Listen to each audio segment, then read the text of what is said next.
नमस्कार, मैं हूं सुमित अवस्थी और आप देख रहे हैं हम भारत के लोग, जिसमें आज हम बात करेंगे चुनावी चंदे की। 2024 के आम चुनावों के लिए गर्माते माहौल के बीच ये चर्चा इस वक्त बहुत जरूरी हो गई है। दरअसल सवाल यह है कि क्या राजनीतिक पार्टियों को मिलने वाले चंदे की जानकारी सार्वजनिक होनी चाहिए या फिर नहीं होनी चाहिए, यानी कि हमको और आपको वोट देने के पहले यह पता हो कि किसी भी पार्टी को कॉरपोरेट से या किसी निजी व्यक्ति से कितना चंदा मिला है। इलेक्टोरल बॉन्ड कितने वैध हैं, इस पर सुप्रीम कोर्ट में आज सुनवाई पूरी हो गई। 3 दिनों तक सरकार के वकील तुषार मेहता और विपक्ष के वकीलों कपिल सिब्बल और प्रशांत भूषण के बीच लंबी और जमकर बहस हुई। चीफ जस्टिस डीवाई चंद्रचूड़ और उनकी 5 सदस्यों वाली संवैधानिक बेंच का रुख अब तक पूरी सुनवाई के दौरान बहुत सख्त दिखाई दिया है।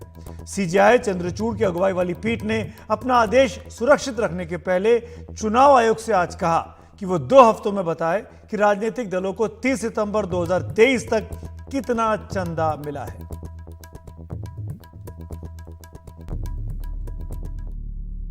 चेक से पैसे देने पर पता लगेगा कि किस पार्टी को कितना पैसा मिला। इससे अन्य पार्टियां नाराज हो सकती हैं। ऐसे में कंपनियां चंदा नकद ही देती हैं। सैकड़ों करोड़ रुपए नकद चंदा दिया जाता है। बड़े चंदादाता छोटी रकम के बॉन्ड खरीदते हैं। इस योजना का मकसद नकद लेन देन कम करना, समान अवसर देना और काला धन खत्म करना है। पर क्या उसका सही इस्तेमाल हो रहा है? यही बहस का मुद्दा है। चुनिंदा गोपनीयता के कारण विपक्ष को पता नहीं चलेगा कि आपके दानदाता कौन है, पर विपक्ष को चंदा देने वालों का जांच एजेंसियां पता लगा सकती हैं। ये एसबीआई के लिए और जांच एजेंसियों के लिए गोपनीय नहीं है। केंद्र सरकार समेत किसी को पता नहीं चल सकता। संशोधित कंपनी अधिनियम के तहत कंपनी को दिखाना होगा कि उसने कितना योगदान दिया है। अगर कोई कंपनी कहती है कि मैंने इस साल 400 करोड़ रुपए दिए हैं, तो सत्ताधारी दल को पता है कि उस कंपनी से चुनावी बॉन्ड में कितना पैसा आया है। ये कभी पता नहीं चल सकता।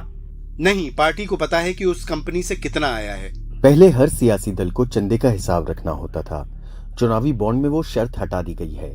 ये लोगों के सूचना पाने का अधिकार को खत्म करता है, भ्रष्टाचार को बढ़ावा देता है। सरकार ने चुनावी बॉन्ड के रूप में रिश्वत को वैध कर दिया है। मौजूदा योजना में खामियां हैं। सरकार चाहे तो ज्यादा पारदर्शिता वाली योजना ला सकती है। ये काम कार्यपालिका को करना है, न्यायपालिका को नहीं। नकद लेन देन को कम करने की जरूरत है। चेक ड्राफ्ट या सीधे डेबिट जैसे बैंकिंग चैनलों का इस्तेमाल हो, पारदर्शिता बढ़ाई जाए। आप एक दूसरी प्रणाली डिजाइन कर सकते हैं। पहले कंपनी अपने लाभ का 7.5% ही चंदा दे सकती थी। चुनावी बॉन्ड में वो सीमा हटा ली गई। कंपनी का काम कारोबार करना है, न कि चंदा देना। 3 अलग अलग आवाजों में आपने ये एक तरीके से नाट्य रूपांतर देखा कोर्ट के अंदर क्या हुआ था। और सुप्रीम कोर्ट के रुख से बिल्कुल साफ लग रहा था कि चुनावी बॉन्ड की स्कीम जो मोदी सरकार लेकर आई थी, उसके मन में कई सवाल हैं इस स्कीम की वैधानिकता को लेकर। इसीलिए अब फैसला आना बाकी है। 3 दिन की सुनवाई आज पूरी हो गई है। मेरे सहयोगी आशीष भार्गव जो लगातार इसको कवर कर रहे थे, आइए सुनते हैं उन्होंने इन 3 दिनों में क्या देखा। यहाँ पर सुप्रीम कोर्ट ने बड़े सवाल इस पूरी योजना पर उठाए हैं और कहा कि ये पूरी तरह पारदर्शी नहीं है, ये चुनिंदा गोपनीय योजना है, क्योंकि सरकार जो सत्ता दल में होगा उसे तो ये पता चल सकता है कि किस पार्टी को कितना चंदा किसने दिया है, लेकिन जो विपक्षी दल होंगे उसको ये पता नहीं चलेगा, क्योंकि एसबीआई के पास ये आंकड़ा होता है और एसबीआई के साथ साथ जो जांच एजेंसियां हैं उनके जरिए भी ये जानकारी सत्ताधारी दल ले सकते हैं। उन्होंने ये कहा है कि ये जो चुनावी बॉन्ड योजना है ये पूरी तरह सभी दलों के लिए खेलने के समान मैदान वाली नहीं है। केंद्र सरकार को कहा है कि वो चाहे तो एक पारदर्शी योजना पूरी तरह से लेके आ सकती है, क्योंकि विधायिका के डोमेन में है, उनके क्षेत्र अधिकार में है। सुप्रीम कोर्ट इसमें नहीं पड़ेगा, लेकिन सुप्रीम कोर्ट ने बड़ी बातें कही हैं। और वहीं पे केंद्र सरकार की तरफ से तुषार मेहता जो सोलिसिटर जनरल, उन्होंने साफ किया है कि बेनामी धन, काला धन रोकने के लिए ये सब व्यवस्था की गई थी। सारा जो ट्रांजैक्शन है वो बैंक के जरिए एसबीआई के थ्रू होता है, इसलिए सबका लेखा जोखा रहता है और काले धन को रोका गया है इसके जरिए। पहले पता नहीं चलता था 70% जो धन था वो अज्ञात स्रोत से आता था, लेकिन अब ऐसा नहीं है। और ऐसा भी नहीं है कि कोई भी सत्ताधारी दल इस तरीके से एजेंसियों के ज़रिए या बैंक के ज़रिए उसकी जानकारी ले। लेकिन सुप्रीम कोर्ट बार बार ये कह रहा था कि कंपनियां जो हैं वो जो एक क्लोज था, सीमा थी कि 7.5% जो प्रॉफिट से ज़्यादा वो नहीं कर सकती, उसे हटा दिया गया। एक कंपनी जो 100 रुपये कमाती है वो 100 करोड़ रुपए क्यों जमा करेगी? कंपनियों का काम बिजनेस करना है, ना कि चंदा देना। तो बहुत सारे सवाल थे।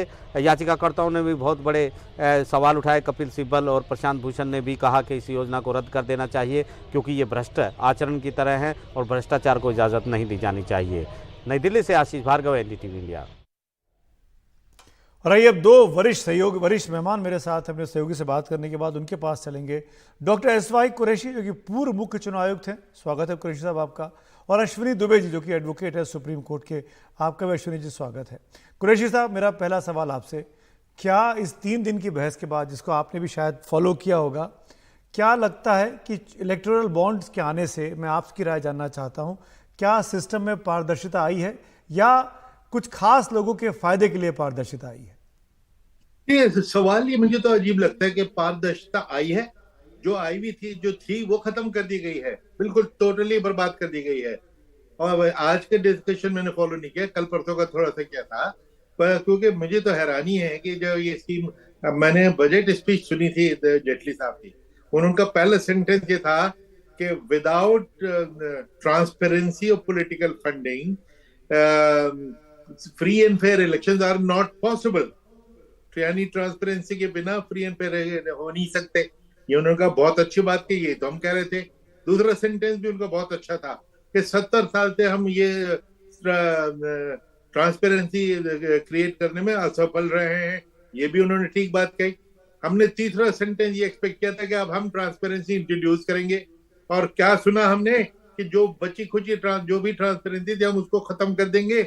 उस वक्त तक क्या हालत थी कि 20,000 रुपए की तक का जो चंदा था वो इलेक्शन कमीशन को बताया जाता था। वो इलेक्शन कमीशन उसको सर्टिफाई करता था every donation of more than 20,000, उसके बाद ही इनकम टैक्स एग्जम्पशन मिला करती थी। 20,000 रुपए, अब 20 लाख, 20 करोड़, 200 करोड़, 2,000 करोड़, वो किसने किसको दिया वो छुपा लिया गया। और बहाना क्या बनाया गया कि जो डोनर्स हैं उनको सीक्रेसी चाहिए, ट्रांसपेरेंसी नहीं चाहिए। ये कहां से आ गई भाई? 70 साल से वही डोनर डोनेट करते थे, हर पार्टी को देते थे, और ये बहाना कि जी वो इसलिए सीक्रेसी चाहते हैं कि अगर हमने ऑपोजिशन पार्टी को दे दिया तो हमको फला रूलिंग पार्टी मारेगी। अरे भाई, 70 साल में तो किसी पार्टी ने किसी डोनर को मारा नहीं, और डोनर भी होशियार था, वो सबको देता था। दोनों पार्टी लड़ रही उनको देता था। तो ये कहना बिल्कुल गलत था, बेबुनियाद, और पारदर्शिता इसमें बिल्कुल खत्म की गई है। लेकिन सिर्फ उसका ये कि सारी ट्रांजेक्शन अब कैश से खत्म हो गई, चेक से हो गई, चलो मान लिया, बड़ी अच्छी बात है। लेकिन ये बता दीजिए किसने किसको कितना पैसा दिया, वो जनता जानना चाहती है। मुझे तो हैरानी हुई ये सुन के कि हमारे सरकार ने जो ये कहा कि ये जनता को ये जानने का हक नहीं है। हमको बनाना रिपब्लिक है कि हम जनता को ये जानने का हक नहीं है? क्या मतलब है? क्यों नहीं है? जनता जानना चाहती है। पर कुरैशी साहब, I have a counter question इस लाइन पे। मैं आता है, आपने खुद ही उठा दिया इस टॉपिक पर। इतने सालों में 17वीं लोकसभा चल रही है, 17 बार चुनाव हो चुके, क्या हमको और आपको आज तक पता है कि किस पार्टी को किस कॉर्पोरेट से, किस व्यक्ति से कितना चंदा मिलता है? आज तक तो ये सिस्टम छुपा हुआ था, देश चल रहा है। नहीं, छुपा हुआ बिल्कुल नहीं था। ये तो 2003 में ट्रांसपेरेंट करके PUCL वगैरह ADR गए थे कोर्ट में, और उन्होंने कहा था कि जो इनकम टैक्स से भी हम इंफॉर्मेशन ले सकते हैं कि किसने किसको पैसा दिया। तो 2003 से तो हर चीज पूरी के पूरी स्टेटमेंट किसने किसको दिया, ये इलेक्शन कमीशन और इलेक्शन कमीशन के जरिए पब्लिक डोमेन में जा रहा था। उसको अब अभी भी बड़ा सिंपल सोल्यूशन है। ऑल दैट वी से कि किसने किसको दिया, बस वो डिक्लेयर कर दीजिए। अपनी कैश आपने बंद कर दिया, बैंकिंग ट्रांजैक्शन बैंक दिया, बहुत अच्छा, बहुत मुबारक हो आपको, लेकिन ये बता दीजिए किसने किसको दिया। और ये कहना कि जनता को जानने का हक नहीं है, दिस इज ऑफेंसिव। ये बनाना इंपॉर्टेंट बात आप कह रहे हैं। और इसी बात पर एक पॉइंट देना चाहूंगा अश्विनी दुबे जी, आपको चुनाव का जो चंदा दे रहा है उसके अधिकार की चिंता है कि उसके नाम को डिस्क्लोज नहीं करना है। पर वो वोटर क्या, वो हिंदुस्तानी क्या, जो 130 करोड़ 140 करोड़ लोग वोट डालने जाते हैं, उनके अधिकार का क्या उनको नहीं पता होना चाहिए कि किस राजनीतिक पार्टी को कौन व्यक्ति फंड कर रहा है, कितना फंड कर रहा है?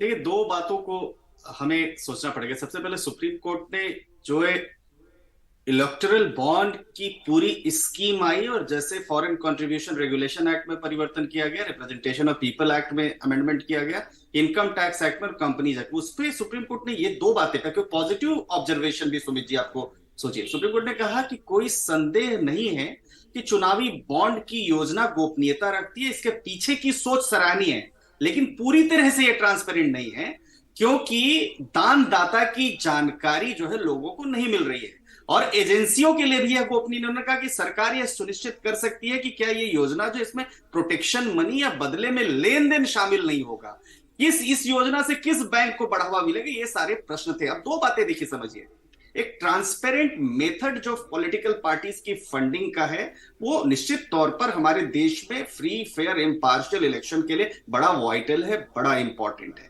लेकिन दूसरी बात यह है कि ये सारे जो अमेंडमेंट्स आए, वो अमेंडमेंट भारत के कानून में परिवर्तन करने के बाद, और लोकसभा में परिवर्तन हुआ फाइनेंस बिल के थ्रू, उस समय आए।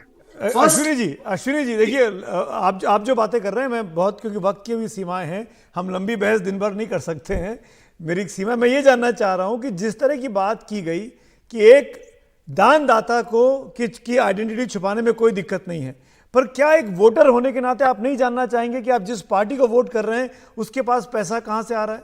क्या ये अधिकार नहीं है मेरा? बिल्कुल जानने का अधिकार है। इसी बात के लिए, इसी वजह से देश के सुप्रीम कोर्ट की संवैधानिक बेंच ने लीगल इश्यूज फ्रेम करने के बाद कि जो ये परिवर्तन करके इलेक्टोरल बॉन्ड के आप लेकर के आए, क्या वो भारत की जो व्यवस्था है उस व्यवस्था के अनुरूप है कि नहीं, इसका जजमेंट अभी रिजर्व है। लेकिन जजमेंट रिजर्व, जिस तरह का रुख दिखा पूरी बेंच का, कॉन्स्टिट्यूशनल बेंच का, उसको देखकर तो यही लगा कि बेंच के मन में भी बहुत से सवाल हैं कि आपने जो कहा था कि हम ब्लैक मनी खत्म कर देंगे, ट्रांसपेरेंसी ले आएंगे, वो दरअसल आई नहीं। ये पूरी की पूरी व्यवस्था ऐसी दिखाई देती है कि जो पार्टी रूलिंग है उसके फेवर में है। कम से कम डोनेशन ये दिखाते हैं, जब से ये सिस्टम आया 60% इलेक्टोरल बॉन्ड जो हैं वो बीजेपी के पास गए हैं। देखिए, जो तो दो बातें समझना पड़ेगा कि कोई भी पार्टी जो रूलिंग में रहेगी निश्चित तौर पर अपने बेनिफिट के लिए करेगी। अगर ये डिस्क्लोज करते हैं तो डिस्क्लोजर के बाद कंपनीज के जो अपने इंटरेस्ट हैं उन इंटरेस्ट पर प्रश्न उठता है। लेकिन एक बात सुमित जी बड़ी अच्छी बात आपने कही कि कंप्लीट नॉन ट्रांसपेरेंसी जो पॉलिटिकल फंडिंग में है उसका यहां पर अभाव दिखता है, और इसीलिए जो पार्टी इन पावर रहती है, पार्टी इन पावर अपने हिसाब से जो चंदे लेती है और अपर पार्टी एम्पावर रहती है तो अपने हिसाब से चीजें बनाती है। आपने मुझसे पूछा? जी जी जी, कुरैशी साहब आपकी राय जानना चाह रहा हूं। नहीं, ये माना कि भाई रूलिंग पार्टी को एडवांटेज होता है कि उसको डोनेशन चंदे ज्यादा मिलते हैं, क्योंकि फ्रैंकली उसकी वजह यह है कि कोई फ्री लंच तो है नहीं। जो भी पार्टी 2 करोड़ 5 करोड़ 50 करोड़ देती है उसके बदले उसको कुछ ना कुछ रिटर्न में चाहिए होता है। और वो सीक्रेसी की जो बात कर रहे हैं वो इसलिए कि उसके जवाब बदले में उसको कोई लाइसेंस, कोई कॉन्ट्रैक्ट और हजारों करोड़ के लोन जिसको लेके वो भाग जाएगा, वो किसी को ना पता लगे। तो ये क्या मतलब है? तो इसलिए इस पारदर्शिता को तो हमने इंट्रोड्यूस करना ही पड़ेगा, रिस्टोर करना ही पड़ेगा। और इसके साथ जो बाकी दुबे साहब ने बाकी लॉ की अमेंडमेंट बताई वो सारी, अब जैसे फॉरेन कंट्री से कितना पैसा आ रहा है, पहले क्लियर था, अब फॉरेन कंट्रीज भी, अब आपने देखा रशिया पे इल्जाम लगा था कि उसने अमेरिका में इलेक्शन को इंटरफेयर किया, अब फॉरेन पैसा भी हमें आ सकता है, वो भी हटा दिया। एक लिमिट होती थी कि 7% से ज्यादा आप डोनेशन नहीं दे सकते, आप 100% प्रॉफिट दे सकते हैं। प्रॉफिट क्या लॉस में भी है तब भी आप दे सकते हैं। ये क्या खेल हो रहा है और किसको बेवकूफ बनाया जा रहा है? और उसके ऊपर ये ऑफेंसिव उनका स्टेटमेंट कि जनता का ये राइट नहीं है ये जानना। आपकी राय बहुत क्रिटिकल और क्रूशियल है कुरैशी साहब, आप देश के मुख्य चुनाव आयुक्त रह चुके हैं। सुनिए भाईजान, 2003 में जो सुप्रीम कोर्ट ने जजमेंट दी थी जिसके मुताबिक हर कैंडिडेट को एक एफिडेविट देना होता है कि मेरे ये फाइनेंशियल स्टेटमेंट है, ये मेरे क्रिमिनल एंट्री से नहीं थे, उसमें उन्होंने क्लियरली कहा था कि this is right to information of the voter. वो इन्फॉर्म चॉइस करना चाहता है, उस राइट को, उस जजमेंट को पढ़ लीजिए, उसको रिस्टोर कर दीजिए। मेरे पास वक्त की कमी है, मैं माफी चाहूंगा। आप दोनों का शुक्रिया, अश्विनी जी और कुरैशी साहब। लेकिन कुल मिलाकर अभी चुनावी बॉन्ड को लेकर कितने वो लीगल हैं, कितने वैधानिक हैं, इस पर सुप्रीम कोर्ट का महत्वपूर्ण फैसला आना बाकी है। और अगर सुप्रीम कोर्ट ने उल्टा फैसला दे दिया इन बॉन्ड्स के अगेंस्ट में, जो अभी की कुछ नहीं अंदाजा लगाया जा सकता, तो देश की क्या चुनावी व्यवस्था को कैसे पारदर्शी रखा जाएगा, कैसे चुनावी चंदे को सिस्टमेटिक किया जाएगा, उसके बारे में एक नई बहस भी खड़ी हो सकती है। आप दोनों का बहुत बहुत शुक्रिया।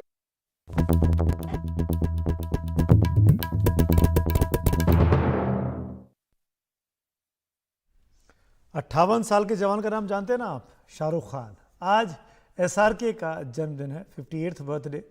कुछ तस्वीरें सुबह से वायरल हो रही हैं। आज सुबह से उनके घर के बाहर, मुंबई में मन्नत के बाहर फैंस का हुजूम है। इनफैक्ट कल रात को 12 बजे के पहले, ये तस्वीरें कल रात की हैं, जब शाहरुख खान के घर के बाहर सैकड़ों की संख्या में फैंस मौजूद थे। शाहरुख खान को घर के बाहर आना पड़ा, छत पे आना पड़ा, लोगों को हेलो हाय करना पड़ा, हाथ दिखाना पड़ा, नमस्ते करना पड़ा। और आज भी सुबह से मन्नत के बाहर मुंबई की पुलिस का भारी इंतजाम है, क्योंकि सैकड़ों की संख्या में शाहरुख के फैंस वहाँ खड़े हैं उनके बर्थडे विश करने के लिए। 58वां जन्मदिन है शाहरुख खान का, और ये साल तो उनके लिए बहुत खास है। उनकी दोनों बड़ी फिल्में पठान और जवान बॉलीवुड की सबसे बड़ी हिट साबित हुई है।